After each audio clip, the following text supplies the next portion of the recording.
De très loin, on l'aperçoit. Il n'y a plus qu'à se laisser guider. Ces flèches servent de repère où que l'on soit dans la ville. Arrivé sur la place Saint-Corentin, on prend conscience de son emprise sur l'espace urbain. Sa construction a débuté au XIIIe siècle et ne s'est achevée qu'à la fin du XIXe siècle.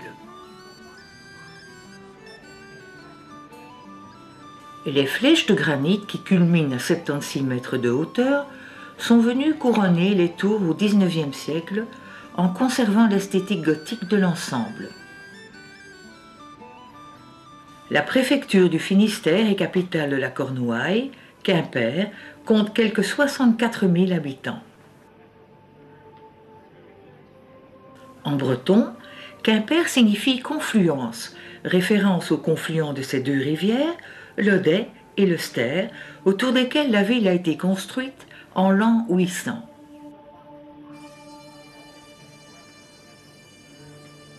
Quimper doit beaucoup à son patrimoine historique et architectural.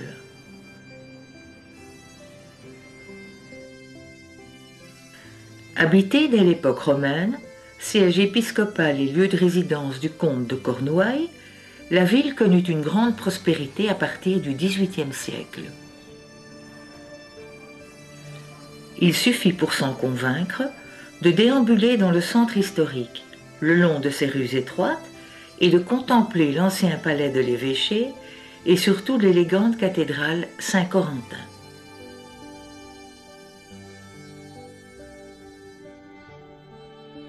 Depuis 1989, Quimper fait partie du réseau national des pays et villes d'art et d'histoire. La ville a aussi obtenu 4 fleurs au concours des villes et villages fleuris.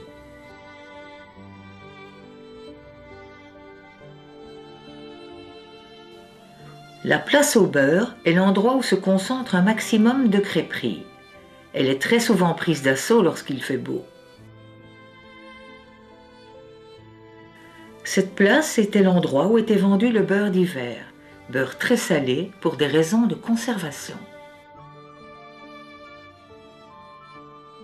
Aujourd'hui, certains habitants suggèrent de la rebaptiser place aux crêpes, au regard du nombre de crêperies qui s'y sont installées.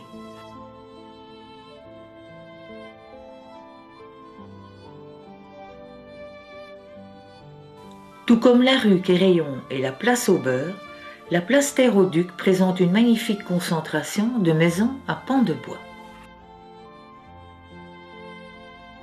Au centre, une fontaine rappelle que Quimper est la capitale de la faïence depuis la fin du XVIIe siècle.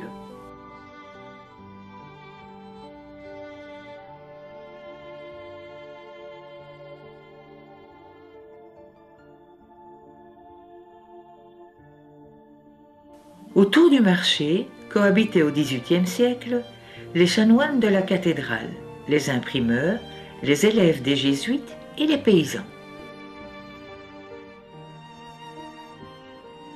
Maisons en pierre, maisons à pans de bois d'époques différentes évoquent cette diversité dans la ville.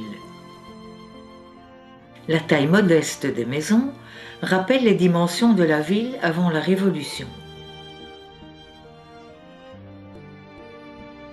Les maisons à pans de bois typiquement bretonnes datent pour certaines du XVIe siècle. Les étages en encorbellement sont plus avancés, permettant ainsi de protéger de la pluie.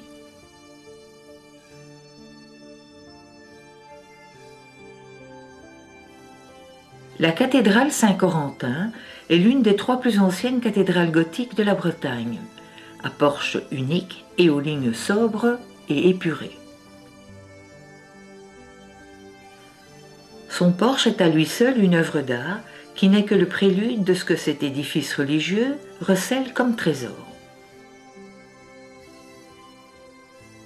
Saint-Corentin fut l'un des personnages fondateurs de la Bretagne chrétienne. Une curiosité attire l'œil dès l'entrée. Le chœur n'est pas dans l'axe de la nef. et présente un angle de 5 degrés. Des raisons géologiques en seraient la cause.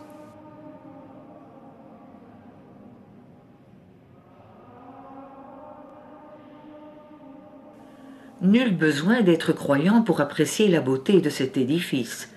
Il impressionne tant par sa stature que par un intérieur bien conservé. On ressent l'âme d'un véritable lieu de recueillement et de méditation.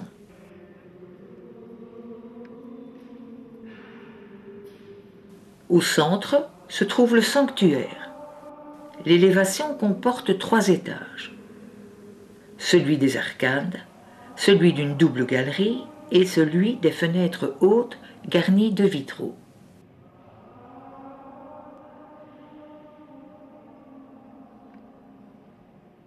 En avant du sanctuaire, l'ancienne chaire à prêcher en bois polychrome et doré est une œuvre baroque de 1679. Ces médaillons évoquent la vie de saint Corentin.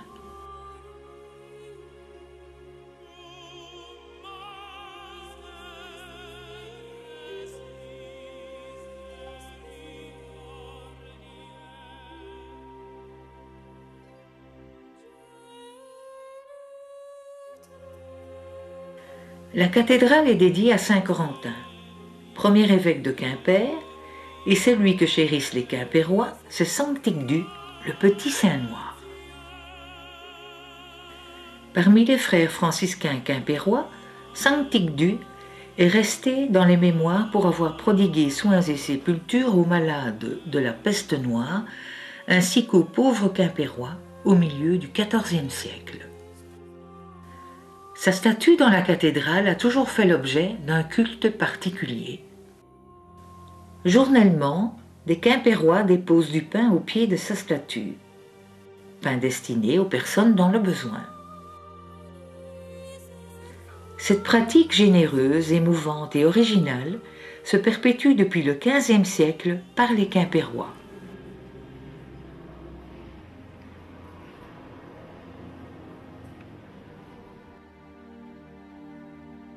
Les visites organisées par l'Office du tourisme vous donnent les explications sur la légende du roi Gradelon et sur l'asymétrie de la cathédrale Saint-Corentin. Pour compléter la visite, un passage au musée départemental breton s'impose.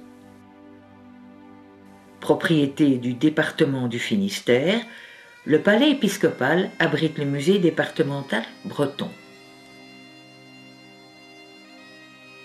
Ce musée présente l'histoire de l'ethnographie et les arts régionaux du Finistère à travers de riches collections d'objets archéologiques, de costumes, de mobilier et de faïencerie.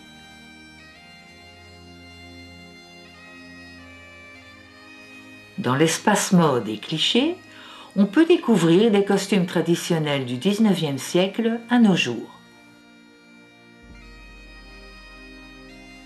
Véritable pièce d'identité de son propriétaire, il révèle l'appartenance à un pays, un âge de la vie, un statut social et marital.